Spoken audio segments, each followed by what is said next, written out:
Guys welcome to my YouTube channel study 2.0। आज मैं महान दानवीर राजा हर्षवर्धन के बारे में आप लोगों को बताऊंगी, जो एक वैश्य राजपूत वंश के थे। तो गाइस हम अपना वीडियो बिना देरी के हुए स्टार्ट करते हैं।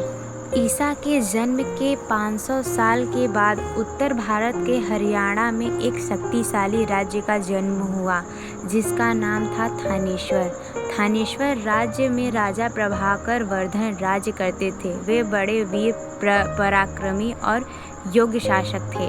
राजा प्रभाकर वर्धन ने महाराजा के स्थान पर महाराजाधिराज और परम भट्ट की उपाधि धारण की थी। साल 570 ईस्वी तक राजा प्रभाकर वर्धन ने गुर्जरों पर लगातार हमले की। इन हमलों में राजा को अंकुश, सम्मान और विजय मिली, किंतु राज्य के उत्तर पश्चिमी सीमा पर कभी कभार हुड़ों के छूट-फूट होते रहते थे। पर राजा प्रभाकर वर्धन अपने समय के एक महान योद्धा सिद्ध हुए। ये हुड़ों पर कहर बनकर टूट पड़े थे।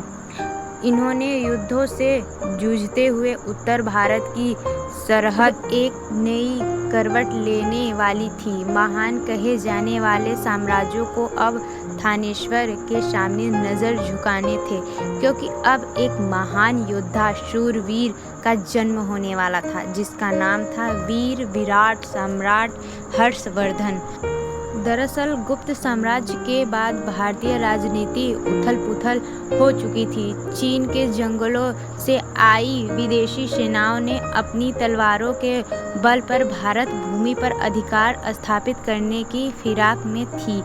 इस समय भारत की सरहदों की रक्षा करने वाला कोई वीर नहीं था, और यही समय था जब राजा प्रभाकर वर्धन की अर्धांगिनी रानी यशोमती ने गर्भ धारण किया। इस गर्भ से साल 590 ईस्वी में एक शूरवीर महायोद्धा पराक्रमी तेजस्वी बालक ने जन्म लिया।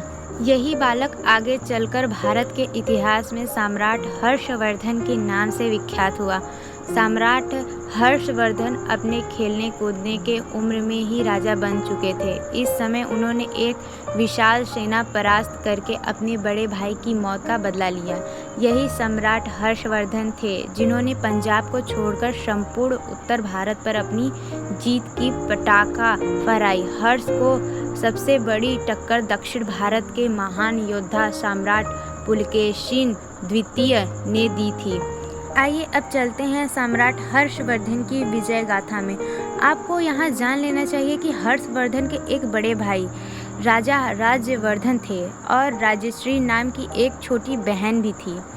इन तीनों भाई बहनों में अगाध प्रेम था। समय की चुनौती से मात खाते हुए एक समय ऐसा जब थानेश्वर के महान राजा प्रभाकर वर्धन की मृत्यु हो गई। राजा की मृत्यु के बाद बड़े पुत्र राज्यवर्धन को थानेश्वर राज्य का महाराजा धीराज घोषित कर दिया गया। इसी मौके के इंतजार में बैठे बंगाल के राजा नरेश शशांक एवं मालवा नरेश देवगुप्त ने थानेश्वर राज्य पर अति भयभीत करने वाला हमला किया। राजा शशांक अति वीर बाहुबली योद्धा थे, जिन्होंने ताकत के चर्चे नगर नगर में फैले थे। इस समय शशांक को रोकने की हिम्मत करने वाले कोई भी वीर नहीं था। राजा शशांक ने थानेश्वर राज्य के राजा राज्यवर्धन को मौत के घाट उतार दिया। पिता और पुत्र के देवलोक गमन के बाद अब थानेश्वर राज्य की सत्ता बालक हर्ष की ओर देख रही थी, और यही समय था जब 606 ईस्वी में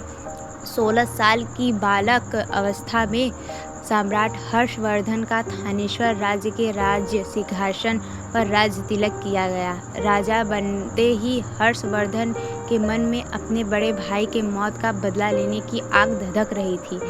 इसी के साथ बालक हर्षवर्धन ने कनौजी और थानेश्वर राज्यों का एकीकरण करके कनौज को अपनी राजधानी बनाई और अपनी बहन का विवाह गौखरी के राजा ग्रहवर्धन के करवा चुके थे। अब हर्ष ने युद्ध को अपना साथी चुन लिया था। इसी के साथ उन्होंने मालवा पर हमला करके मालवा के शासक देवगुप्त से उसका शासन संपूर्ण राज्य छीन लिया। इसी जीत के बाद उन्होंने राजा शशांक पर भयभीत करने वाला हमला किया। इसी भयानक हमले में राजा शशांक को युद्ध के मैदान से गौड़ इलाके की तरफ भागना पड़ा। इन्होंने हमलों में हर्ष की जीत के बाद संपूर्ण भारत में सम्राट हर्षवर्धन की ख्याति फैलने लगी। इतिहास के पन्नों की सम्राट अपनी लगातार जीत के बाद 1 लाख की विशाल सेना और 60,000 हाथियों की महासेना का निर्माण किया। इसी सेना के साथ सम्राट हर्षवर्धन अपना विजय अभियान शुरू किया। इन्होंने वल्लभी, मगध, कश्मीर, गुजरात और सिंधु पर ताबड़तोड़ धावों के साथ अपनी विजयी के झंडे बुलंद किए। सम्राट हर्ष ने संपूर्ण उत्तर भारत पर अपना दबदबा कायम कर लिया था। जल्द ही सम्राट हर्षवर्धन का राज्य गुजरात से लेकर असम तक और कश्मीर से लेकर नर्मदा नदी के दक्षिण तक फैल गया। सम्राट ने आर्यव्रत को भी अपने अधीन कर लिया था। हर्ष के कुशल शासन से भारत तरक्की की ऊंचाइयों को छू रहा था। हर्ष के शासनकाल में भारत ने आर्थिक रूप से प्रगति की थी। इतने विकास साम्राज्य के अधिपति सम्राट हर्षवर्धन की निगाहें दक्षिण भारत की तरफ भी थी, पर दक्षिण में सम्राट हर्षवर्धन के टक्कर का एक महायोद्धा राज करता था, जिसका नाम था पुलकेन सिंह द्वितीय। पुलकेन सिंह द्वितीय स्वयं अपने काल का महासुरमा था। चातुर्य के शासन पुलकेन सिंह द्वितीय तरह तरह की युद्ध नीतियों की जानकारी भी रखता था। उनको हराना मात्र एक स्वप्न के समान था, पर सम्राट हर्षवर्धन ने इन सभी बातों को ताक पर रखकर पुलकेन सिंह महान पर हमला कर दिया। दक्षिण विजय अभ्यास पर निकले हर्षवर्धन की सेना को पुलकेन सिंह द्वितीय की सेना से कांटे की टक्कर मिली। पुलकेन सिंह ने सम्राट हर्षवर्धन को ऐसा करारा जवाब दिया कि सम्राट ने भविष्य में कभी भी दक्षिण विजय के बारे में नहीं सोचा। चीन से थे बेहतर संबंध। महाराजा हर्षवर्धन ने 641 ईस्वी में एक ब्राह्मण को अपना दूत बनाकर चीन भेजा। 643 ईस्वी में चीनी सम्राट ने आई किंग नाम के दूत को हर्ष के दरबार में भेजा। लगभग 646 ईस्वी में एक चीनी दूत मंडल लिन प्याओ एवं वांग हेनसे के नेतृत्व में सम्राट हर्षवर्धन के दरबार में आया। इतिहास के मुताबिक चीन के मशहूर चीनी यात्री हैन वरसांग हर्ष के राजदरबार में 8 साल तक उनके दोस्त की तरह रहते थे। तीसरे दूत मंडल के भारत पहुंचने से पूर्व ही हर्ष की मृत्यु हो गई। साल 647 ईस्वी में सम्राट हर्षवर्धन को अपनी पत्नी दुर्गावती से 2 पुत्र थे, वाग्यवर्धन और कल्याणवर्धन। उनके दोनों बेटों की श्रा नाम के मंत्री ने हत्या कर दी। इस वजह से हर्ष का कोई वारिस जिंदा नहीं बचा। हर्ष के मरने के बाद उनका साम्राज्य भी धीरे धीरे बिखरता चला गया। फिर एक समय उनका संपूर्ण साम्राज्य समाप्त हो गया।